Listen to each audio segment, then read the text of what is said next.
Crime, Nitish Kumar ji का image ही है सुशासन के साथ विकास करना, और ऑर्गेनाइज क्राइम यहां नहीं हो सकता है। नीतीश कुमार जी के राज में मुख्यमंत्री के आवास में बैठकर गुंडागर्दी या राजपाट नहीं चल सकता है जिससे कि अपराधीकरण हो। हम लोगों ने वो दिन देखा है जब बिहार में ऑर्गेनाइज क्राइम होता था और बिहार के एक अन्य मार्ग में बैठकर उसकी वसूली करने का काम किया जाता है। यह भी जानना चाहिए आप लोगों को। नहीं है पता तो पता कीजिए। आप सोचिए, लोग कह रहे थे अभी कह रहे थे, अभी ये लोग चर्चा कर रहे थे, माननीय विधायकों की बात कर रहे। किसने ट्वीट किया था? कौन कह रहा था खेला होगा बिहार में? खेला हो गया ना। हम लोगों ने तो कहा था कि खिलौना देंगे, बच्चे को खिलौना दे दिया गया। आप साथियों समझिए, कोई ऑफिशियल अपने ट्वीट से यह कहे कि 17 विधायक जनता दल यू का गायब हो गया, उस पर कार्रवाई होनी चाहिए कि नहीं होनी चाहिए? होनी चाहिए ना। कोई अपने ऑफिशियल साइट से कह रहा हो, कोई आप सोचिए। और कोई व्यक्ति यहां आया और इस सदन में कहा कि नीतीश बाबू आप तो राम है, दशरथ है, अपना ही राम बन गया। अरे बिहार में गुंडों का प्रतीक कौन है और रावण का प्रतीक कौन है, बिहार के अति पिछड़ा समाज जानता है। यह गलतफहमी में मत रहिएगा। राम राज की कल्पना कभी राष्ट्रीय जनता दल या महागठबंधन से नहीं हो सकता है, यह पूरा देश जानता है। और आप लोग बोल रहे हैं कि राम राज, राम का शब्द जिस पार्टी ने कहा कि राम ही काल्पनिक हो, वो लोग राम की बात कर रहे हैं जिसने सब दिन विरोध किया हो। इसलिए आज बिहार के बजट पे चर्चा आप लोग लगातार कर रहे हैं। आज यदि जीएसटी इस देश में आदरणीय प्रधानमंत्री जी ने इस देश में नहीं लाया होता, तो जो दुनिया में आर्थिक स्थिति का हाल आप देख रहे हैं, दुनिया में कहीं भी जीडीपी का हाल का बुरा हाल हो गया है। कोई भी 5% से ऊपर ग्रोथ रेट नहीं कर पा रहा है। लेकिन आज देश के प्रधानमंत्री आदरणीय नरेंद्र मोदी जी और बिहार में आदरणीय मुख्यमंत्री नीतीश कुमार जी के नेतृत्व में लगातार देश भी बढ़ रहा और बिहार भी बढ़ रहा। और यह कंज्यूमिंग स्टेट है, हमको टैक्स नहीं मिलता था। आपको जानकर आश्चर्य होगा कि बिहार को टैक्स नहीं मिलता था। बिहार को टैक्स मिलना शुरू हुआ। यदि दूसरे राज्यों में फैक्ट्री थी और हमारे यहां फैक्ट्री नहीं था, हमारे यहां आर्थिक स्थिति खराब थी, हम आगे बढ़ना चाहते थे, लेकिन हमको आर्थिक रूप से सहयोग करने का काम और समय बनाने का काम किसी ने किया, तो आज देश के यशस्वी प्रधानमंत्री नरेंद्र मोदी। जीएसटी जब आया, हम कंज्यूमिंग स्टेट है, हमको टैक्स नहीं आता। पहले जहां बनता था, मैन्युफैक्चरिंग होता था, उस स्टेट में सारे चीजों को देने का काम किया जाता था। लेकिन आज पूर्ण रूप से जिस स्टेट में कंज्यूम हो रहा है, उस राज्य को पूरी तरह टैक्स देने का काम किया जा रहा है। आज देखिए, मुख्यमंत्री नीतीश कुमार जी के नेतृत्व में नियुक्ति और रोजगार देने का काम किया जा रहा है। महिलाओं को सशक्तिकरण करने का काम किया जा रहा है। विभिन्न वर्गों का कल्याण किया जा रहा है। स्वास्थ्य क्षेत्र में लगातार अभी आदरणीय मुख्यमंत्री जी ने एक नीतिगत फैसला लिया और पूरे प्रदेश में एक एडिशनल पीएससी सभी विधानसभा क्षेत्रों में और 4 हेल्थ सेंटर बनाने का निर्णय लिया। शिक्षा के क्षेत्र में स्कूल नहीं था, हाई स्कूल हमारे पंचायतों में उपलब्ध नहीं था।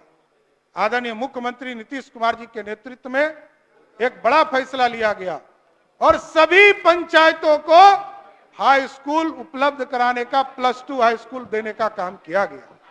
आज लगातार कृषि के क्षेत्र में आपने देखा, कृषि रोड मैप 1, 2, 3 कैसे लगातार बिहार के विकास हो। कृषि के क्षेत्र में कैसे हमारे बिहार के अनाज, बिहार कैसे समृद्धि हो अपने स्तर पर, इसकी चिंता करने का काम किया गया।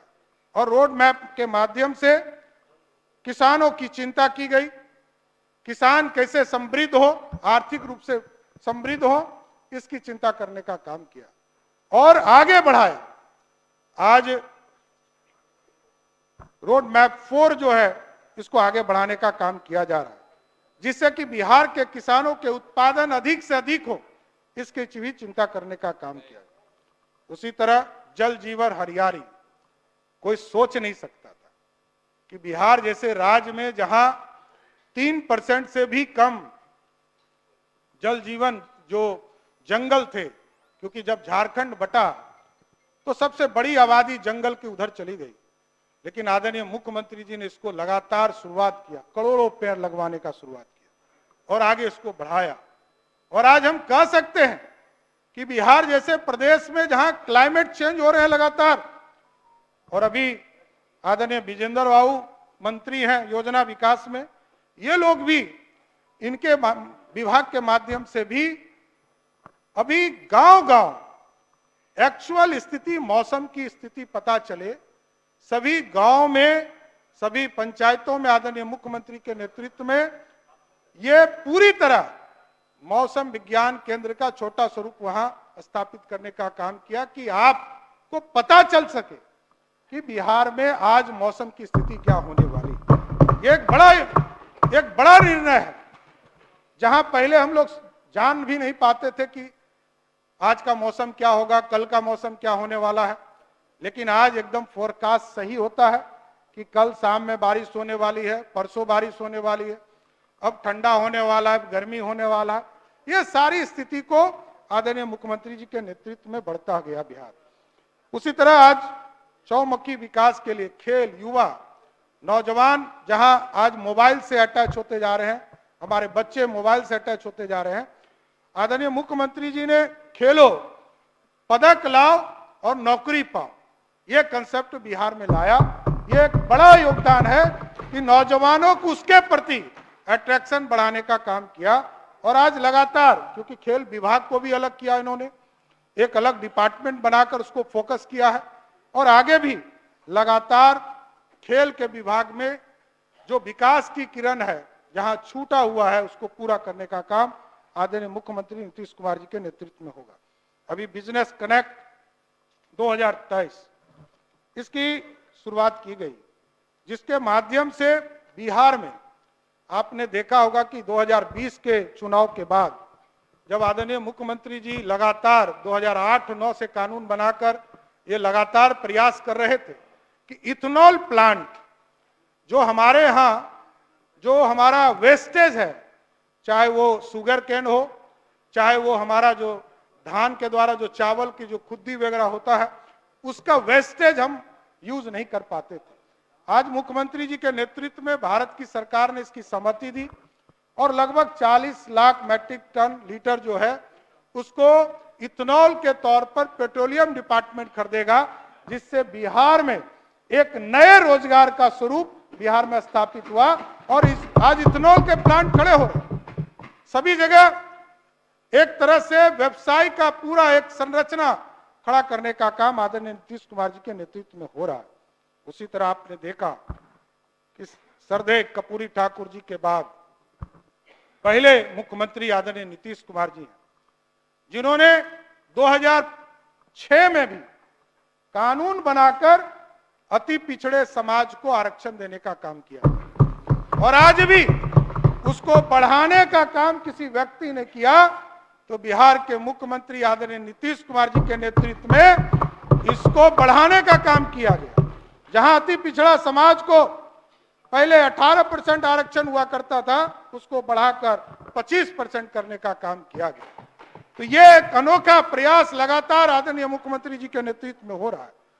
आप देख रहे होंगे जो लगातार परिवारों को आईटी पॉलिसी, बिहार में आईटी पॉलिसी के तहत बिहार में नए नए, क्योंकि दुनिया अब आईटी के सेक्टर में आगे बढ़ रहा है, और कैसे हम आईटी पॉलिसी के माध्यम से नया आईटी पॉलिसी 2024 अभी जस्ट इसको पारित किया है, तो इसकी भी उपलब्धि आगे के दिनों में हमको देखने को मिलेगा। लेकिन स्वाभाविक है कि आज बिहार आगे बढ़ रहा है और आदरणीय नीतीश कुमार जी के नेतृत्व में। मंत्री जी, एक मिनट, अगर सदन की सहमति हो तो सरकार के उत्तर तक सदन की अवधि विस्तारित की जाती है।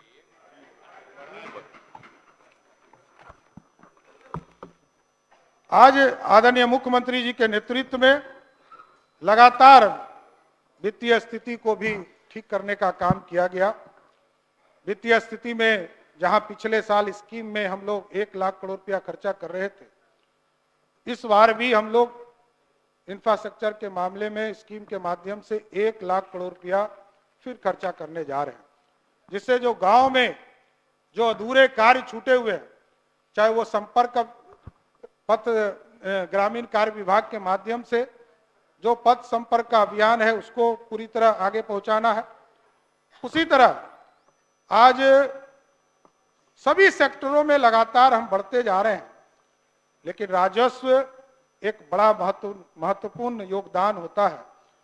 पिछले वित्तीय वर्ष में जहां अनुमानित है कि 23 और 24 में 49,700 करोड़ रुपया बिहार को प्राप्त होने वाला है, इस बार हम लोगों ने जो 24 और 25 के लिए जो अनुमानित राशि रखा है वो 54,300 करोड़ रुपया रखा है, जिसके माध्यम से ये जो आंतरिक रूप से जो हम लोगों को स्रोत के माध्यम से राजस्व प्राप्त होना है, ये पूरी चीजों के बिहार के विकास में एक बड़ा योगदान देने का काम करेगा।